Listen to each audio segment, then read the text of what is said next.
Hey everyone, welcome back to another tea video. Today I'm bringing you another Bitterleaf tea. This is No Evil 2025 Spring Taiping Houkui green tea.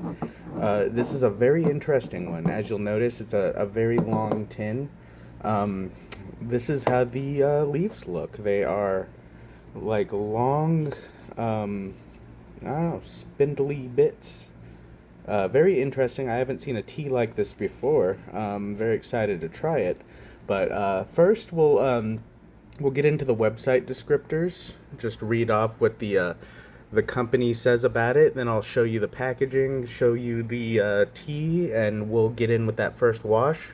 Likely, I won't need to do any other steeps to explain the smell and the taste profiles to you, so we'll probably leave it at that. All right. The last of the famous Chinese green teas to be picked each spring, this tea has a very short picking window of around 15 days, which starts from grain rain and runs until the start of summer. Huikui from the core region is severely limited for those who haven't reserved theirs ahead of time. Within this period, there are often only 1 to 2 pickings, which only contributes to its scarcity. After more than a year of preparation and sampling from at least 10 different plots of land in the village of the core region, we're very happy to have secured a small amount of Houkui from the spring.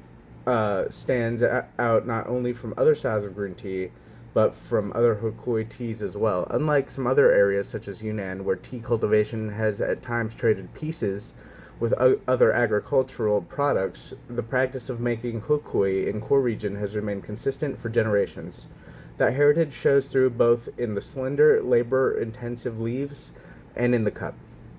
Made from first picking local Tuzong heirloom cultivar bushes in Hukun, this particular tea combines a sugary sweetness with a nice orchid fragrance in the back of the throat. The texture of the soup is full and refined with an embedded fragrance that makes this tea very cohesive compared to other famous green teas. This Houkui truly stands out as perhaps the most elegant among them, not just in appearance, but in the soup as well. This tea is fully handmade with care, and as such, we have done our best to pack it for safe international travel. However, note, small breakage is unavoidable. Each purchase is for 30 grams, with 60 grams consisting of two 30-gram tins. This one is a little more pricey, $33 for a 30-gram tin. So let's just say, I don't know, a dollar something a gram of tea, including the tin price, of course. And then it is $64 for two 30-gram tins. So you are saving a little there, a couple bucks. I'll just show you the pictures real quick because they're pretty interesting. Here's them in a pitcher, which I will be using a pitcher today just so I don't have to break the leaves and fit them in a gaiwan. That is something interesting about it. Here's the leaves in close-up, and then the tin. But as I showed you, the tin, real nice, has that nice thick lid and thick bottom on it, as we've been seeing. As with the other green teas I've done so far, it comes in a little single-use sealed packet, and then in this plastic, and it also came with this little you can stick this on and twist tie the top shut, and then this had like this kind of paper packing material wrapped around it inside the tin just to help avoid breakage. So really appreciate that careful consideration in the packaging, just because this is such a niche specific product, and I'm sure a lot of people are buying it for the way it looks, so having it broken into little pieces would not be ideal. But definitely very interesting looking for sure. They're all just like long strips. But let's give a smell profile just straight out of the package, and then I will get started. I already have some hot water in these just to warm them up. Very interesting. It is very floral. Much like that last green tea I did, very floral with quite a bit more nuttiness if I'm comparing it to that last, man, I don't even remember what it was. I think it was Early Bird, which was really floral. It was the organic green tea, really floral and had some nuttiness. This one is quite floral as well, but I'd say in comparison, this one is more nutty. And quite a bit of just sweetness on the smell. Like you could tell, there's just a lot of natural sweetness smelling it. But let me get this hot water dumped out. We will be brewing today at whatever my water temp is currently, which is 185. These leaves, frankly, are still probably too long for this pitcher.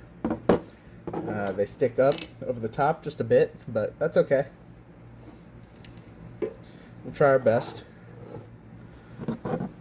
Definitely very interesting looking though, right? And we will do this real quick. I don't know, maybe 10 to 15 seconds.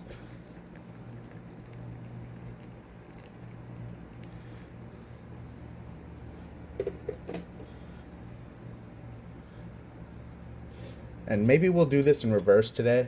It'd be kind of interesting. We'll just pour it from the pitcher into the gaiwan.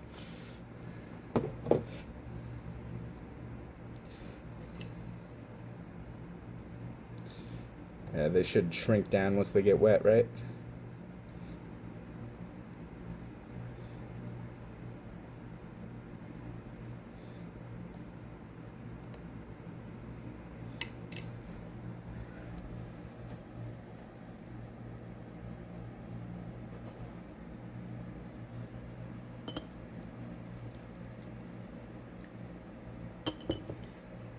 Pitcher's hot.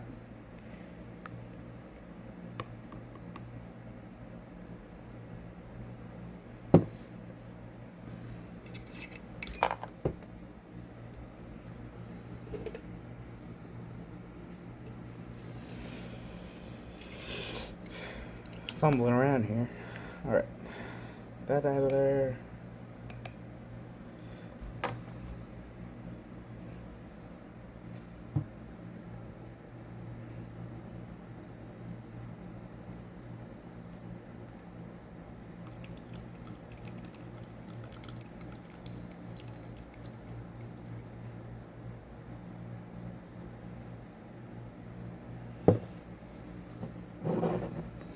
Alright, so looking at the liquid, it's definitely got more of a green hue than the last couple green teas that were all looking quite a bit more golden than I'd say I'm used to. This one currently, with just the wash, it's probably not fully opened up, is kind of like a mauve tan with a green hue to it. I imagine it'll get more golden green as we go. But overall, a little bit of cloudiness, which isn't abnormal for a lot of green teas. A few specks, but no muddiness. Those were very whole leaf, so I'm not expecting to see any muddiness. Usually that's caused by a lot of broken leaves and little pieces. But let's give this a little. Actually, let's before we taste, let's do just a quick wet smell profile on these.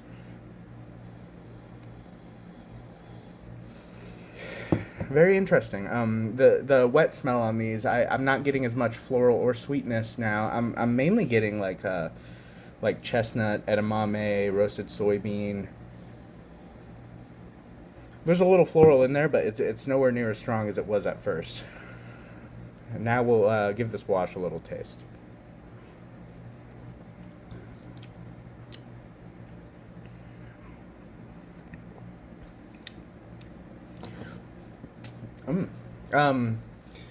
Quite a bit of minerality to it for sure. Savorier than I expected, and maybe that's because it's the wash. Maybe I do need to do another steep. Quite a bit of nuttiness on the flavor, and that floral is kind of more on the back of the palate, like as it goes down.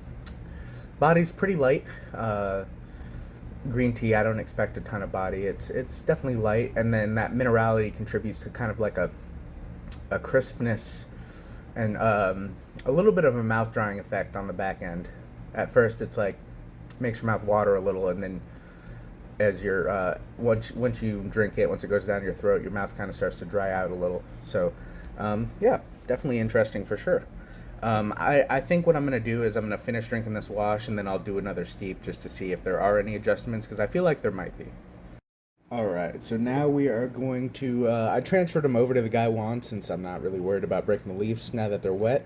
Now we're gonna do that first steep after the wash. Still going at 185 Fahrenheit. And we will go for about, I don't know, maybe 15 seconds. Um, but I'm really enjoying a lot of Bitterleaf teas in general lately. I got a few more on the way sooner, and then these are the ones I ordered back at the same time as I ordered those One River green teas that just took forever because of all the all the stuff going on between China and America with tariffs and all that. So I actually forgot these were even coming. It was kind of a happy surprise. Um, so they had to just be sitting on a box in shipment for like three or 4 months. But then I got this coming. It's another green tea, and then I have this one coming. And then I had a few other things in the orders, a few other samples that I'll do coming here soon. I'm gonna let those sit for a bit just because those I don't think will be as good since I did just get them in the mail. This green tea, I think, no real worry of that because the idea is to drink it as fresh as possible. At least in my mind, I don't know. Usually they say you want to let tea sit for a bit after shipment, but and then I also happened to place another order of their newest pour that they got up. They have a whole bunch of raws and shows up on the site now, and those are on the way. I don't know, coming from China, probably be a couple more weeks. But I have a few things in the works for sure. I believe these next green teas you'll see will be the last green teas from me for the year, but I'll start getting into some Shangs and some more white teas. So let's pour this out.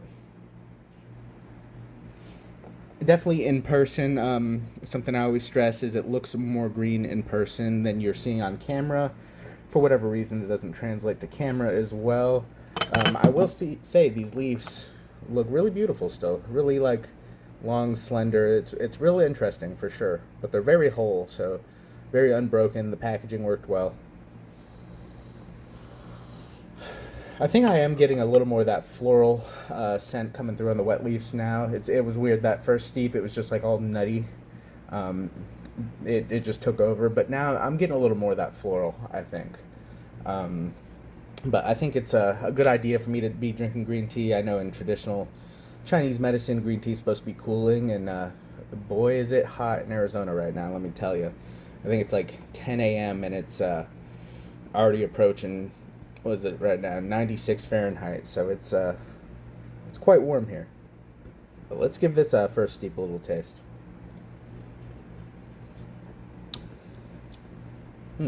It's a very delicate tea. It's very just really mellow flavor. Yeah, I think it's a little better balanced now. That first steep was like somehow, some way, all the chestnut, edamame, roasted soybean flavor just came through and just overpowered everything. Um, Now it's definitely more well balanced. Yeah, I'm not sure how that happened. That was interesting. Um, but definitely a still pretty nice light on the body. I'm saying I'm getting a bit of like minerality in there and mouth drying. A good amount of that floral and nuttiness now, and they mentioned a sugary sweetness. I don't think I'm really getting any. Maybe on like the aftertaste, like going down, there's a bit of sweetness, but overall, I'd say it's more like mineral, savory on the front and like middle of the palate. Um, but still a pretty nice tea, very mellow tasting. I'd say the smell is a lot stronger than the taste on this one, but the smell is fantastic. Especially on the dry leaf, I very much like that. But I'm always really biased towards anything that's floral. That's my thing. Everyone has their own tastes, obviously. But this definitely a nice tea. It's very interesting. It's unique. I always appreciate um, not uniqueness for the sake of uniqueness, but this is something that's traditional that is unique to me because I've never seen or had it. Being a Westerner and still being what I consider pretty new to Chinese tea as a whole. Um, but very good tea. A little on the pricier side for this one just because it is so unique and limited and scarce in quantity. They said 1 to 2 pickings a year. Usually the window's only 15 days. Pretty region specific as well, and it's all handmade. So I assume they like hand draw them out to be those long thin strips like that, and probably hand wither and hand dry them or whatever they do. But yeah, definitely I think if you're into something unique, something different, if you're into green tea, if you want to broaden your knowledge on tea and try something new, this is definitely worth a shot. I wouldn't put it in my favorites personally, but I wouldn't say it's bad either. It's definitely something I'm happy I tried. I'm happy I got a hold of. I think so far my favorite from this season is still that early bird. For me personally, I very much like the floral. That is very strongly floral. What flower are they comparing the floral to? They say it has, oh yeah, orchid. Um, yeah, that early bird, very very orchid. This one, a bit of orchid, but also quite hefty on the nuttiness. But yeah, I think that's all I have to say on these teas, Bitterleaf teas. I'm gonna link it below. Still available. Leave a like if you enjoyed. Subscribe for more tea content. Comment. Let me know what you think. Thanks for watching. See ya.